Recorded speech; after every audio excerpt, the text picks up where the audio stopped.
여러분, 예수님 시대에 유대 땅 여리고성에 삭개오라는 사람이 살고 있었습니다. 이 사람은 욕심도 많고 매사에 적극적인 사람이었지만 키가 유난히 작았어요. 그래서 성경엔 안 나오지만 아마 어릴 적에는 키 크게 해달라고 열심히 기도했을 것이고요. 성장이 멈춘 후에는 자기의 작은 키를 커버하려고 부단히 노력했을 것입니다. 예를 들면 존경받는 바리새인이 되려고 율법 공부를 열심히 했을 수도 있고요. 고위직 관리가 되려고 공무원 시험을 준비했을 수도 있습니다. 그런데 그가 아무리 애쓰고 노력해도 이 세상에 돈만한 힘이 없는 거예요. 돈은요, 자신의 치명적인 약점을 완벽하게 커버해 줄 뿐만 아니라 인생의 쾌락과 풍요를 보장해 주는구나 라는 사실을 깨달은 것입니다. 돈만 있으면 내 가치를 높일 수 있을 뿐만 아니라 말 그대로 못하는 게 없는 거예요. 원하는 모든 것을 가질 수 있고요. 하고 싶은 모든 것을 할 수 있는 것처럼 보였습니다. 예를 들면 돈만 있으면요, 매관매직, 관직을 살 수 있어요. 그리고 가난한 사람들에게 나눠줘서요, 명예를 얻을 수도 있습니다. 웰빅 음식을 먹고요, 스페셜 건강 케어를 받으며 장수를 얻을 수도 있습니다. 돈으로요, 심지어 사람의 마음도 사고 세상의 모든 쾌락을 즐길 수 있습니다. 그러니까 돈은 우리가 살고 있는 이 세상에서 전능한 존재인 것입니다. 거의 신의 자리에 올라가 있어요. 여러분, 그래서 예수님께서는 우리가 돈과 하나님을 겸하여 섬길 수 없다 라고 말씀하신 거예요. 돈을 사랑하면 하나님을 사랑할 수 없다는 것입니다. 하나님을 사랑하면 돈을 사랑할 수 없다는 거예요. 자, 마태복음 6장 24절 말씀에 그렇게 말씀하시죠. 우리 같이 읽습니다. 시작. 한 사람이 두 주인을 섬기지 못할 것이니 혹 이를 미워하고 저를 사랑하거나 혹 이를 중히 여기고 저를 경히 여김이라. 너희가 하나님과 재물을 겸하여 섬기지 못하느니라. 자, 여기에 분명히 말씀하잖아요. 하나님과 돈을 동시에 사랑할 수 없다는 것입니다. 동시에 소중히 여길 수 없다는 거예요. 왜냐하면 돈은 이 세상에서 신격화되어 있기 때문입니다. 그 신격화된 돈을 성경은 만몬이라고, 헬라어 만몬이라고 부르는 거예요. 만모니즘 많이 들어보셨죠? 여러분, 그런데 삭개오는 이 돈을 자기 인생 최고의 가치로 설정합니다. 그리고 결국 세리라는 직업을 선택합니다. 그 당시 세리는 세무서 공무원이 아니라 자기 백성들로부터 세금을 갈취해서 로마 황제에게 갖다 바치는 친일파와 같은 존재들이었어요. 물론 그들은 그 세금의 일부를 중간에 입마에 포켓해서 큰 부자가 되었습니다. 즉 동포들의 피를 빨아먹고 호의호식하는 매국노였어요. 민족의 배신자요, 공공의 적이었습니다. 유대인들의 철천지 원수였어요. 여러분, 그런데 사실 유대인에게는 이 민족적 정체성, 유대인이라는 민족적 정체성은 자신의 영혼과 같은 것이었습니다. 왜냐하면 그들은 하나님으로부터 선택받았다는 선민의식이 있었기 때문이에요. 그래서 자기 목에 칼이 들어와도 유대인이라는 정체성을 버리지 않은 것입니다. 그런데 세리들은 그 정체성을 헌신짝처럼 내어버린 거예요.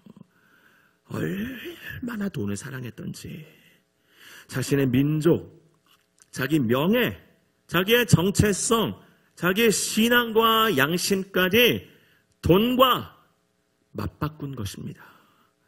그래서 유대인들은 아예 이 세리들을 자기 영혼을 돈과 맞바꾼 죄인이라고 낙인에 찍어버렸습니다. 자, 오늘 보면 7절 말씀에 그렇게 말씀합니다. 7절 말씀 같이 읽습니다. 시작.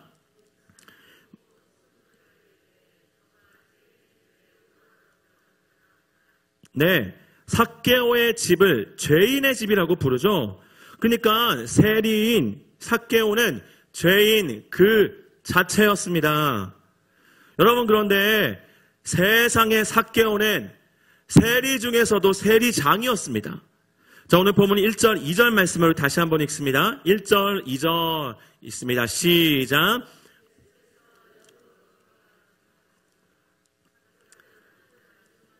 세리장이요 또한 부자라. 즉 유대 사회에서 세리는 죄인의 대명사로 취급받았는데 그 중에서도 삭개오는 대장 세리였던 거예요. 얼마나 탐욕이 많고 정치적인 인물이었는지 그 자리까지 오른 것입니다. 키가 작은 핸디캡도 문제가 되지 않을 만큼 그 마음에 그 자리에 대한 권력욕이 충만했던 거예요. 그 돈에 대한 욕망이 충천했던 것입니다. 아마도 사람들은 그를 돈독이 오른 인간 말종으로 여겼을 것입니다.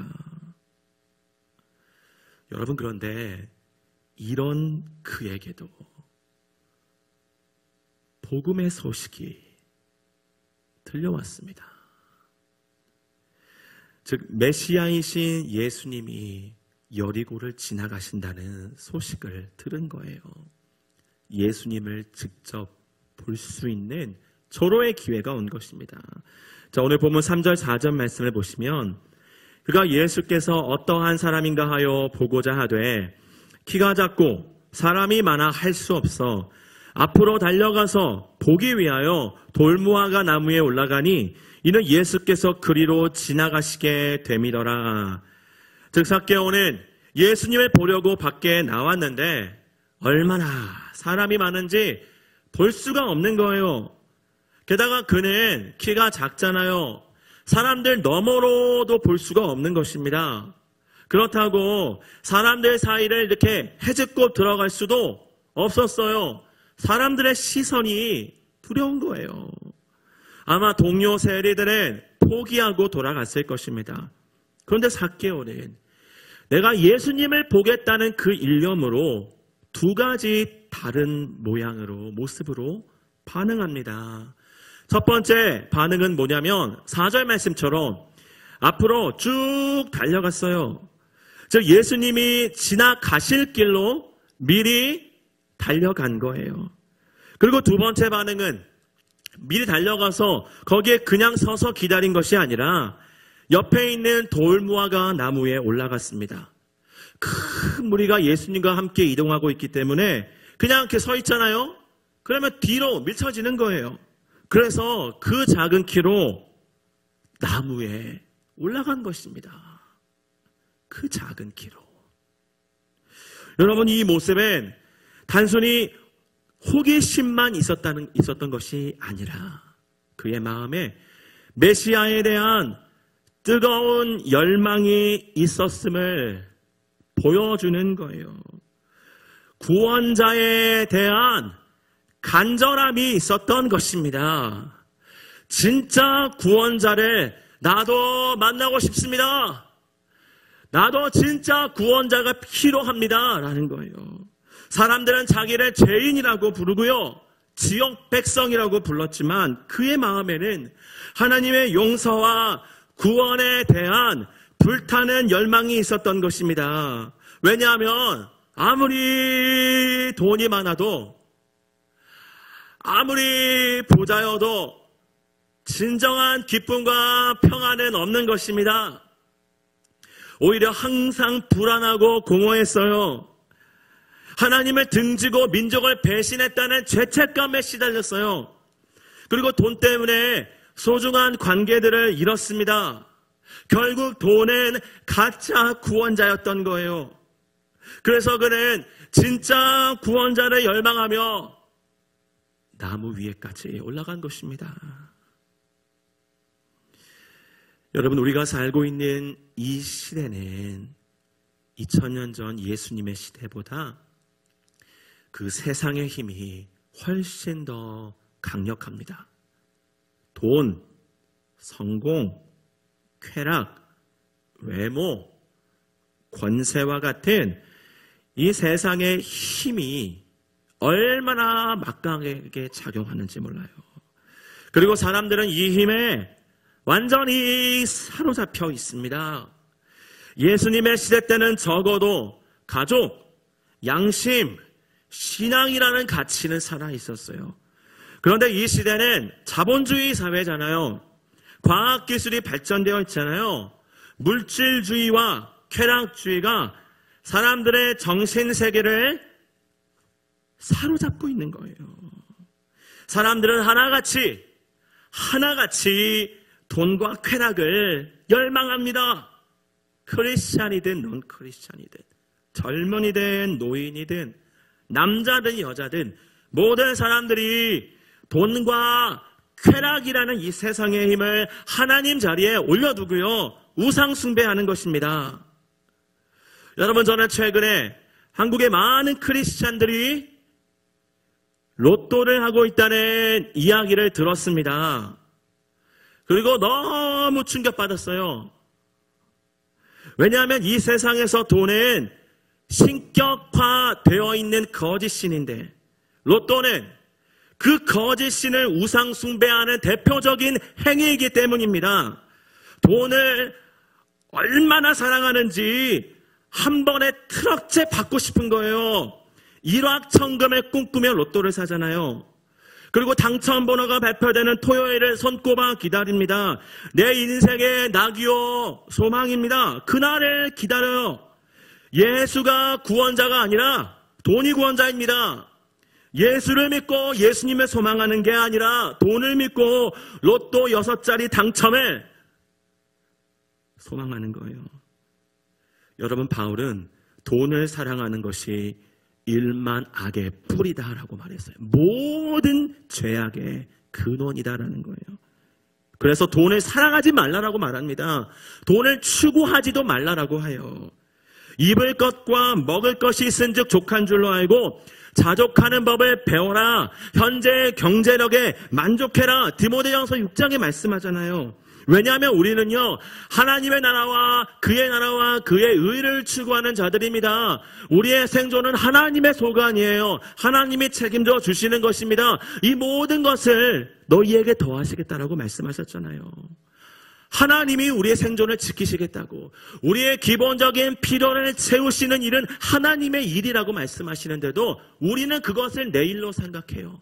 내가 스스로 나의 생존을 지켜야 한다고 착각합니다. 여러분, 그런데 이 세상에 쾌락도 마찬가지입니다. 현대인들은요, 얼마나 쾌락에 몰두해 있는지 욜로 뜻이 뭔지 아시죠? 한 번 사는 인생이잖아.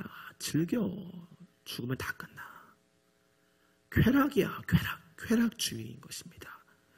이 세상을 조금만 살펴봐도 10년 전과 비교해서 사람들의 야외 활동, 취미 생활, 게임, 미디어, 인터넷, 퇴폐 문화 등이 얼마나 다양해졌는지 몰라요.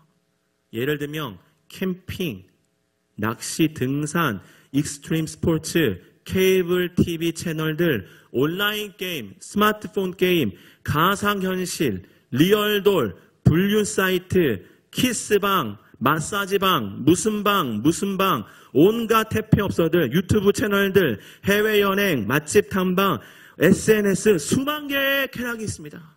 너무 많아요, 이 시대는. 우리를 자극하는, 우리의 욕망을 자극하는 수만 개의 쾌락이 아침에 일어나 눈만 떠보면 하루 종일 우리 옆을 지나갑니다. 그래서 현대인들은 이 쾌락의 늪에 빠지기가 너무 쉬운 거예요. 그리고 헤어나오지를 못합니다. 헤어나오지 못하고 더 깊은 자극, 더 강렬한 걸 찾아요. 다시 말해서 저와 여러분들은 이 세상의 힘이 득세하고 있는 어두운 시대를 살아가고 있다는 거예요. 여러분, 세속화의 쓰나미가 우리 영혼을 휩쓸고 있습니다. 돈과 쾌락으로 대표되는 세상의 힘이 우리 영혼을 잠식하고 있어요. 그리고 어느새 우리도 삭개오처럼 그 세상의 거짓 신을 섬기고 있는 것입니다. 물론 지금은 코로나19라는 이 국가적인 재앙 때문에 돈과 쾌락에 대한 욕망보다 건강과 죽음에 대한 두려움이 더 큽니다. 코로나 바이러스라는 보이지 않는 적 때문에 보이지 않는 적 앞에 돈과 쾌락은 철저히 무능한 거예요. 그래서 여러분, 이 위기는요, 우리의 시선을 세상에서 돌이키는 중요한 계기가 될 수 있습니다. 세상에 대한 의존과 우상숭배를 그치고, 죄송합니다. 참된 구원자이신 예수님을 붙드는 거예요. 여러분, 심지어 불신자들도 평소에는 온통 돈과 쾌락에 몰두해 있지만 지금은요, 하나님께 관심을 가질 수 있는 시기입니다. 제가 며칠 전에 불신자 청년과 전화 신방을 했는데 이 청년은요, 자기 친구 따라서 한두 번 교회에 나왔어요. 그런데 그 다음부터는 안 나와요. 그리고 하나님께 전혀 관심이 없는 자기의 그 눈에 보이는 세상의 일에만 몰두해 있는 청년이에요. 그런데 전화 신방 중에 제가 기도를 이제 해주는 거예요. 기도해 줬는데 얼마나 고마워하는지, 정말 진심으로 고마워하는 거예요. 제가 다 놀랐습니다. 어떻게 기도했냐면, 하나님, 이 어려운 때에 이 청년이 매일 출근하는데 그 직장에서 그 바이러스가 이 청년을 사로잡지 못하게 도와주세요. 하나님 보호해 주시고 지켜주시고 하나님의 사랑으로 인해 두려워하지 않도록 도와주세요 라고 간절히 기도했습니다. 그러니까 이 청년이 기도가 끝난 다음에 얼마나 정말 감동스러워하는지 고맙다고 몇 번을 이야기하는 거예요. 그리고 자기 일이 정리되는 대로 교회 나오겠습니다 라고 말하는 거예요. 여러분, 이렇게 불신자들의 마음도 갈급합니다. 인생의 위기 속에 자기가 그토록 믿어왔던 돈과 쾌락이 거짓 구원자이고 예수님이 진짜 구원자라는 사실이 그 영혼 안에 명확하게 드러날 수 있는 시기입니다. 그래서 여러분, 미국의 911, 9월 11일에 테러 있었죠? 세계 무역 타워가 쓰러지는, 그 후에 미국의 크리스찬들이, 믿지 않는 자들이 교회 출석률이 정말 월등하게 높아졌다고 합니다. 그리고 최근에 호주에 화산이, 산불이 유행했잖아요. 그때도 호주에 불신자들이 교회에 나와, 정말 국가적으로 많은 사람들이 교회에 나와 예수님께 돌아오는 계기가 됐다고 합니다.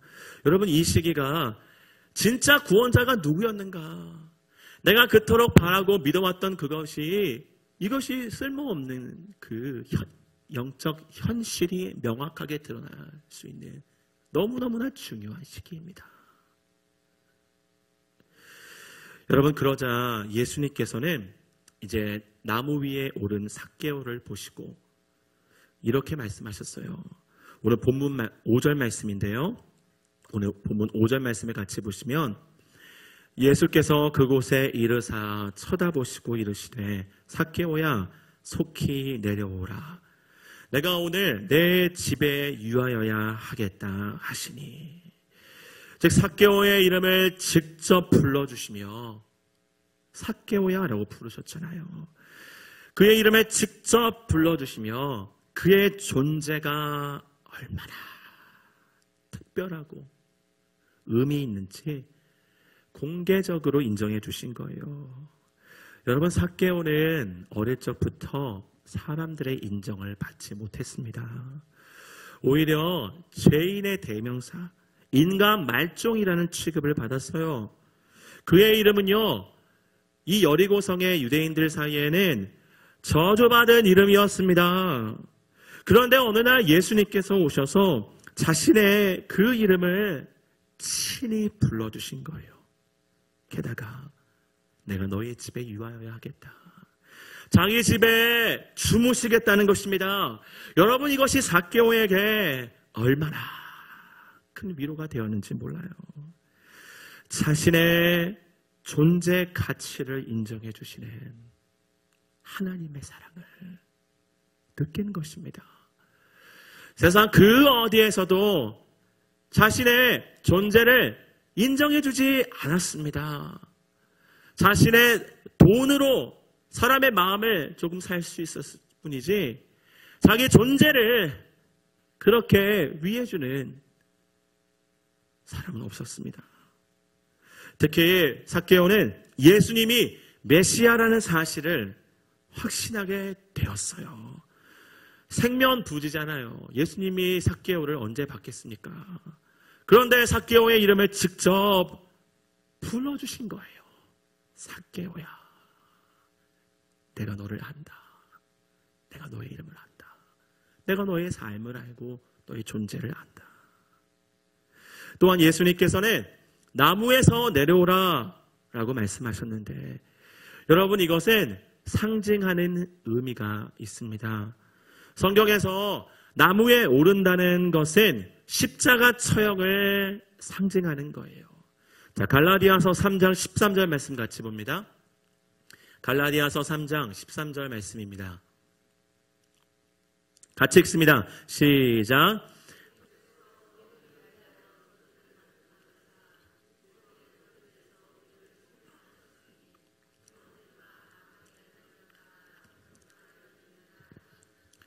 네, 나무에 달린 자마다 저주 아래 있는 자라 라고 말씀하죠. 자, 그리고 베드로전서 2장 24절 말씀도 마찬가지입니다.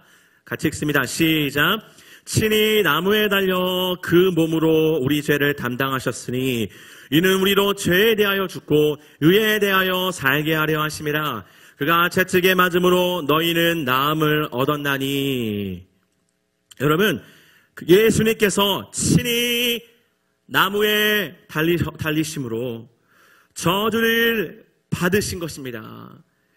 예수님께서 친히 나무에 올라 그 몸으로 우리 죄를 담당하시기 위해, 삭개오의 죄를 담당하시기 위해 삭개오는 나무에서 내려오라 라는 거예요.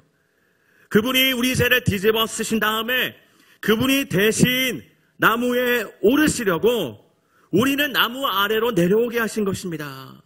우리는 나무 아래로 그 십자가 처형, 하나님의 심판이라는 그 처참한 저주스러운 자리에서 우리는 내려와 하나님의 구원과 영생과 천국, 하나님의 자녀됨을 누리게 하시려고 예수님이 친히 그 나무 위에, 십자가 위에 오르신 것입니다.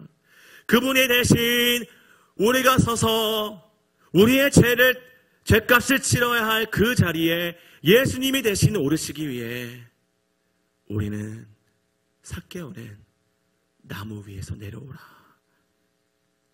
라는 말씀인 것입니다. 여러분, 그러자 삭개오는 6절 말씀처럼 나무에서 급히 내려와 즐거워하며 예수님을 영접했다라고 말해요.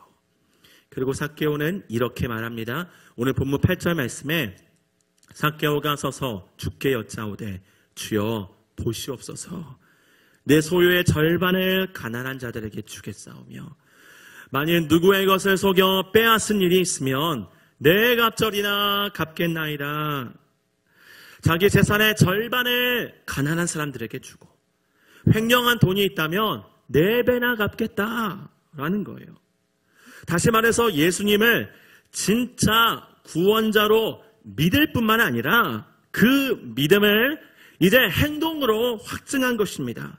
예수님이 진짜 구원자이고 돈은 가짜 구원자이기 때문에 돈에 대한 자신의 의존을 완전히 버린 거예요. 예수님을 내 인생 최고의 가치로 삼고 돈이라는 우상을 완전히 청산한 것입니다.